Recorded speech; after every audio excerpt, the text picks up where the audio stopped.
What is up, guys? So today, lots to talk about today. There's been another migrant stabbing.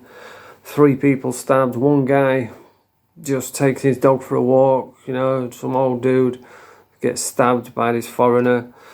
I think a kid got stabbed as well. Not really heard anything from the government. Shocking that, innit? You know, if it had been a Muslim, there'd be press conferences, they'd be throwing money at it, but because it's just an English white guy, there's not bothered. We're going to talk about the government lying to everybody. We all know about it now, don't we? You all know my stance on immigration. I think we should just get rid of a lot of them, all the illegal migrants. But apparently now we're just paying them to come here, so of course they're coming. What else? I went for my haircut yesterday. Talk a little bit about that, and we'll talk a little bit about Murphy. You know, because he's only little. He claims to be 5'6". You have never seen 5'6", even in high heels, in platforms, even stood on a shoebox. You ain't 5'6", mate. And if you look at my shorts, if you look at my short videos, you'll see short Murphy being very short, his actual size, and it's hilarious. I was uploaded it this morning, and I was thinking, what song can I put on it? I was still laughing now. I was trying all the Munchkin songs, meh, meh, meh, the lollipop. none of them fit. So I was like, so I got another one, and it's it fits perfect. What's it now? It's we don't got no short man. Shrivel, short man. And it fits perfect. So go and check that out. It's on my shorts. We'll start off with great news for anybody in Doncaster. Terry Harper is doing her OnlyFans. If you don't know who Terry Harper is, she's the sexiest woman in Donny. I mean, she's been doing somewhat OnlyFans anyway on TikTok, working out. She's a female boxer, world champion, and she's proper fit. And she knows what she's doing. She does bag work with tiny little shorts on, and you can see a little kebab hanging out. It's fucking but she's crossed over to the dark side now. She's doing OnlyFans, so that's good news for anyone in Doncaster. But you know, on to the bad news now. Another fucking migrant stabbing innocent people. The government, I've not even seen them address it. They've not said a thing. But isn't it funny when somebody, I don't know, like threw a stone at a mosque or something?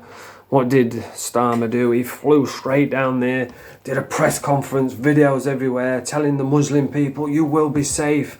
Here's £10 million. They gave them £10 million to make sure they're safe and secure. But some white English guy gets stabbed. Nothing, not a damn thing.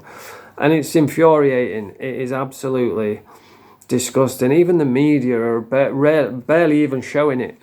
There's only the hardcore channels like GB News that are actually showing it. They're the ones that tell the truth, that show people the truth. They're the only ones covering it. All the others, they're not even said out. And I'm just sick of it. You know when you see that horrible little cretin, what's his name? I can't remember his name. Sadiq Khan, something like that.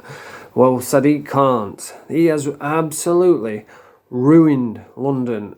Next level ruined it, right? And instead of coming on, doing a press conference and saying, oh, well, we can see that London is not very safe. It's got the highest crime rate. There's people getting stabbed. There's women getting raped. The phone theft, you can't go out, you can't wear any clothes that are good, you can't wear any gold, you can't go out with your phone out because you'll get robbed and battered. And instead of saying, yeah, we know there's a problem, we're going to try and tackle it, we're going to do everything to make sure people are safe, this horrible little... Do you know what it looks like to me? It looks like that animated Mr. Bean. You know that TV show, Mr. Bean? They did an animated version. It looks like him, like they've race swapped Mr. Bean. And he sits there lying, saying, oh, yeah, well, London's one of the most safe places in the world. And it's like, that's not true. That's just lies. It's either lies or delusion, or just delusional lies. And it's infuriating when he sits there really smug and arrogant when they ask him about grooming gangs. Oh, what do you mean by grooming gangs? Pakistani grooming gangs. They're out there raping children. That's what we mean. Oh, well, what's that mean? Who's that? It's like, you know what it is, you fucking horrible little rat. And he just won't take responsibility for anything. He just, anybody challenges him, oh, well, he's racist, he's far right. Oh, that's racist. Fuck off, you fucking horrible little cunt. Why is he still in his job, right? You employ someone to do a job, right? If the job's terrible, if you're rubbish at your job, nobody likes you, everybody hates you. Imagine if I went to work tomorrow in a factory, right? I walked in and I was doing a real bad job, right? Everybody was gutted, everybody hated me because I was doing all this shitty, crappy job. And instead of saying, oh, I'm going to try and do better, I was just saying, oh, you're racist. Oh, it's not me, it's you.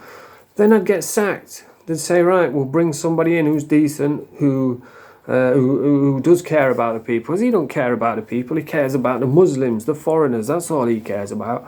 And when they had the Patriot thing and they all came together, all the women and kids and fat blokes getting drunk, singing on stage. It was a brilliant time. They all had the flags out, singing and dancing.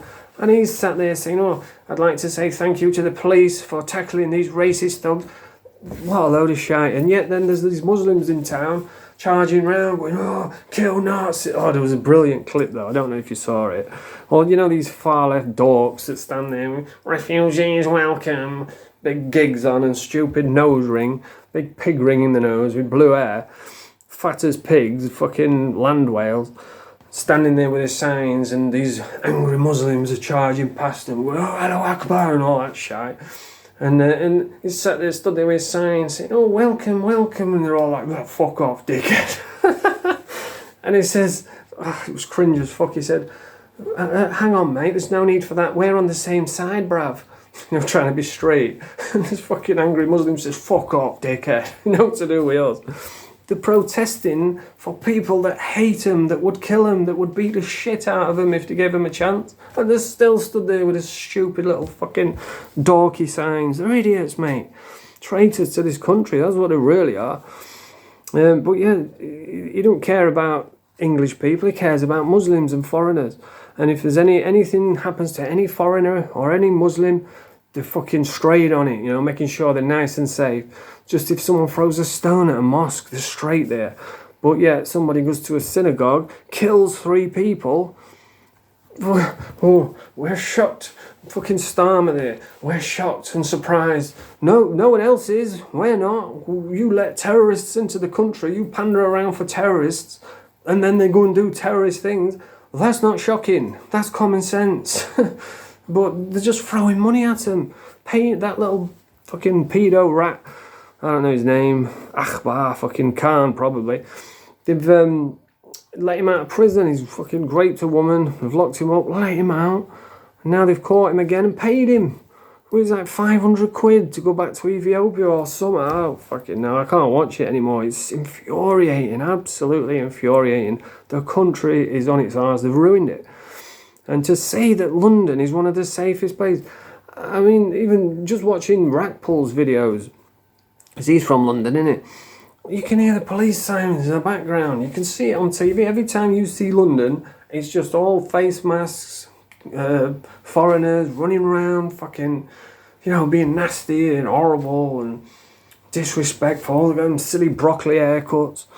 And the police, the police force, shocking now. It's all little girls full of makeup and gaming nerds that have never had a fight in their life. They don't know what to do, and they just roll up. They ain't got a clue.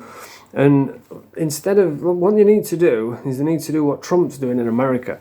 They need to give them the power, right? It's because you watch an arrest now, right? If it's one of these broccoli-haired little youths with a face mask on and all that, balaclavas on, the police will come up and say, oh, you're under arrest, and they'll be like, well, you know that, bruv? And then they'll start fighting with them, and then all the mates will jump in. And they're not even get into trouble. In fact, the policeman will get into trouble if he fights back. It's fucking mental, and then he'll get sacked. And They'll put a claim in, so he'll have to pay him. It's just absolutely mental. So the coppers daren't do anything, and even if they could, they probably won't be able to, because they're all women and little girls and gaming nerds that have never had a fight in their lives.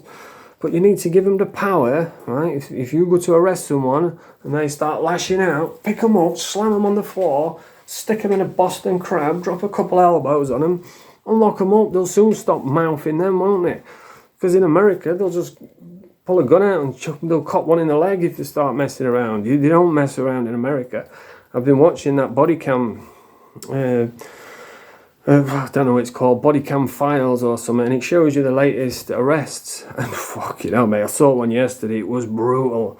And they'd gone to arrest this guy, and he was acting up. He was being leery, and he grabbed a knife off the side, ran to the coppers, and the cops went pow pow, put him straight down.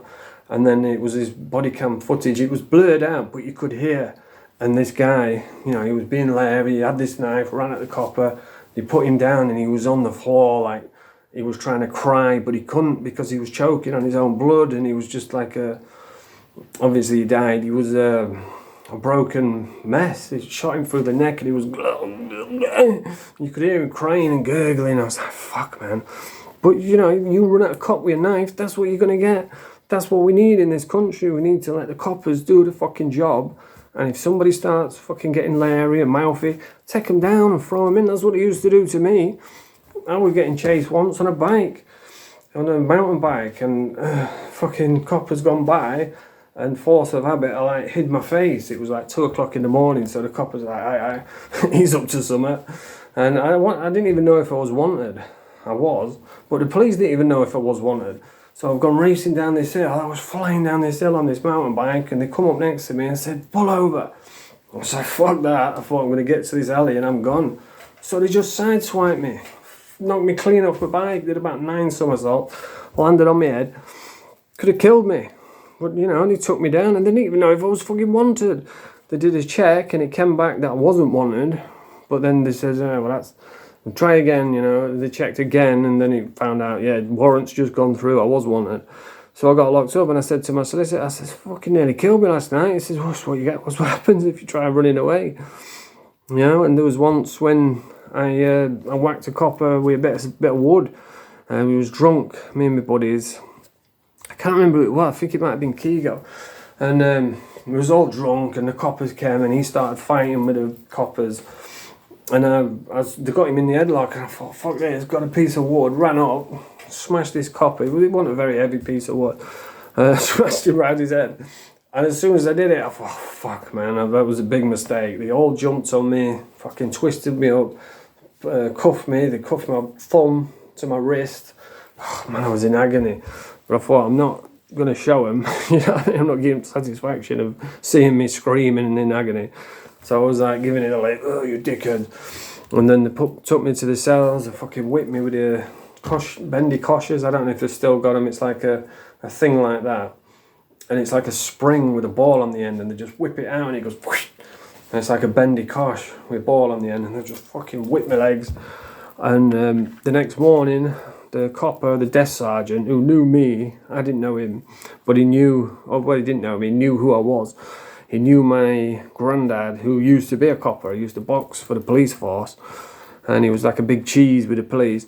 And he came into the cell that I was in, and he saw me on the floor, and my legs were fucking purple, I could barely even stand up. He says, fucking hell, he says, can you get up? I stood up, and he says, well, listen, this is how it is.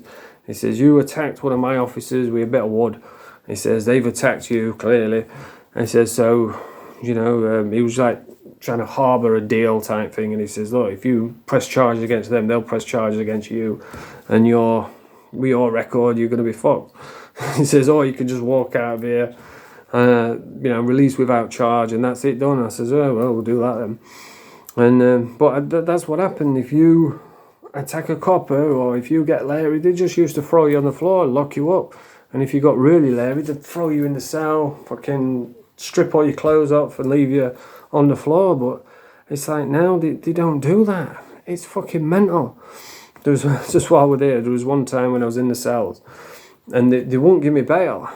They kind of weaponise the police cells, you know, because I was an addict, I was in and out of the cells all the fucking time. So they kind of weaponise the cells, and they'll throw you in there knowing that they've got like 24 hours, and then they can get an extension, so they'll pretend that they're going to search your house or something, just keep you in there as long as they can. And I came up and they says, right, well, we're not getting you bail because you've not got a bail address. I says, I've got a bail address. And I gave him my mum's address. I gave him the number, and he says, well, we've tried ringing, can't get through. So I'm thinking, well, I know you hadn't rang because she would have answered. She always answers, especially at this time. So I had to like get myself bail type thing. And they took me round to where you get fingerprinted and you get your photo took. And there was a phone in there. And back then, it wasn't common knowledge, but if you pressed, I think it was like a number 9 that would put you through to an outside line. There was only a few of us know about it. So I thought I need to get to that phone so I could ring my mum and try and get bail. And I said something to the copper while he was doing it. I said, oh, can you get me a blanket or a book or something? And I blagged him, and he said, yeah, go on then. Shot off to get this blanket, and I was on the phone like, fucking mum, I need bail. Ring the police station, right, and tell them that I can stay at your house, or ring my solicitor or something. And she says, all right, leave me with me. And then about an hour later or half an hour later, put me back in the cell. They took me up to the desk, and the desk sergeant, you could see he was fucking wounded. He says, yeah, we're going to bail you because your mum's been in touch with the police station, so you've been bailed to your mum's. I was like, yes, thank you. He was gutted. But you know, that's what you have to do when you've been through the system. You know about these little tricks, and you learn how to navigate your way through the police cells. But yeah, the police now, just shocking, mate. The state of the country now, the way that the government are just gaslighting the public and pretending everything's fine.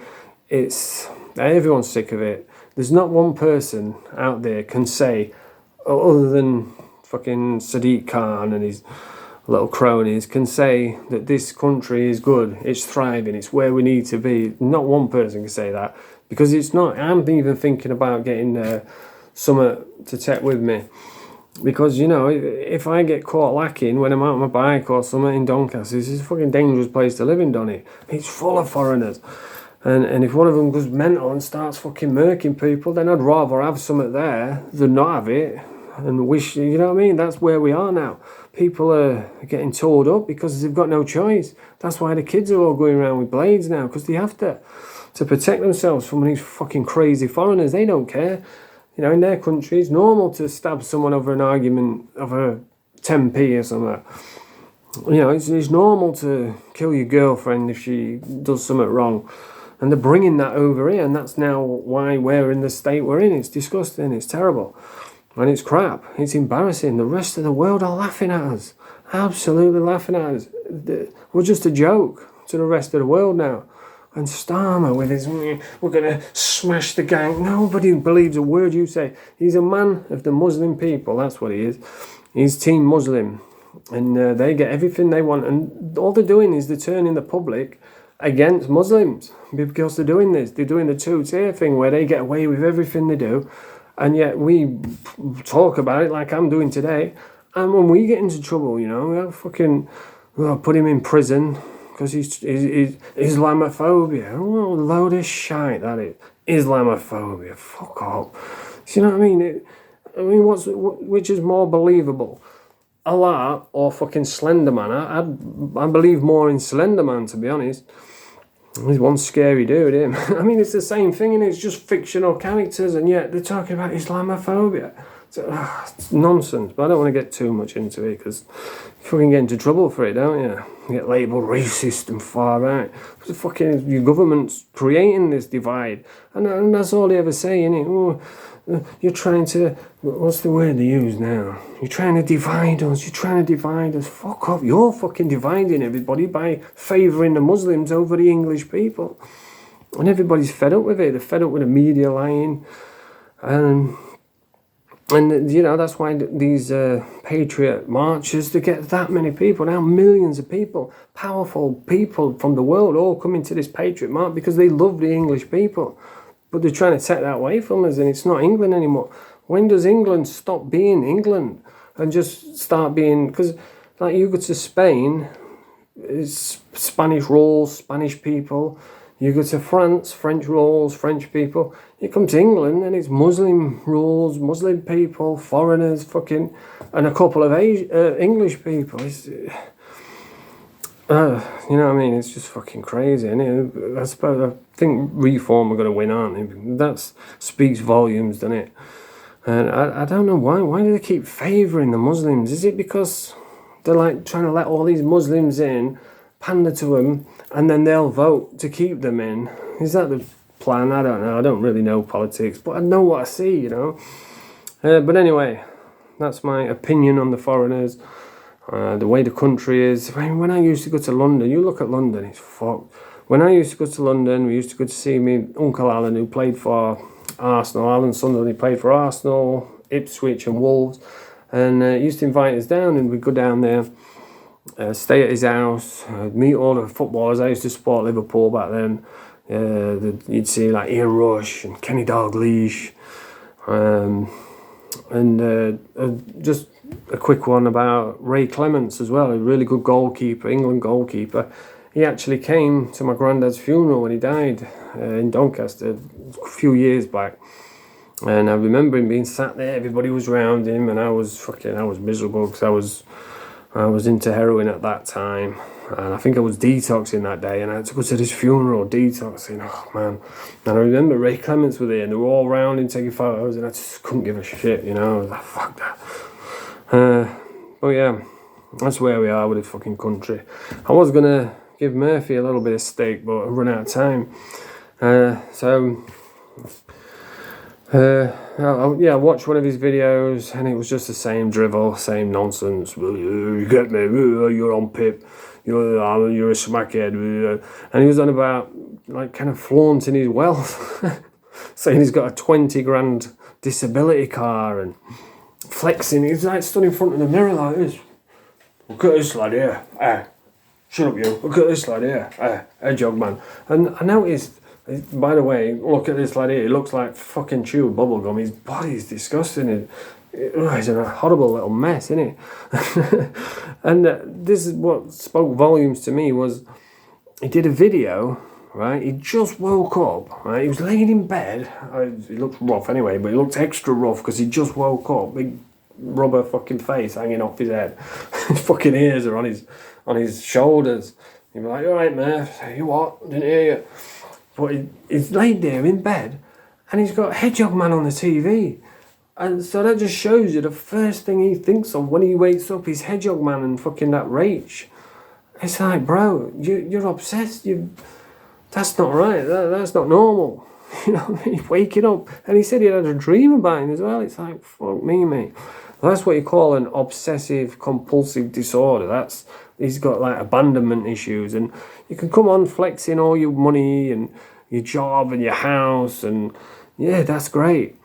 But you ain't got the one thing that you really, really crave and what you really want. And that's the love of the people, or even just a friend, you know, somebody you can say hello to and talk to, and a girlfriend or something like that. You ain't got none of that because you're an angry little man and you look like chewed bubblegum. But anyway, that's the video for today. If you like this video, press the thumbs up, subscribe to the channel, Mange2, YouTube, Mange2.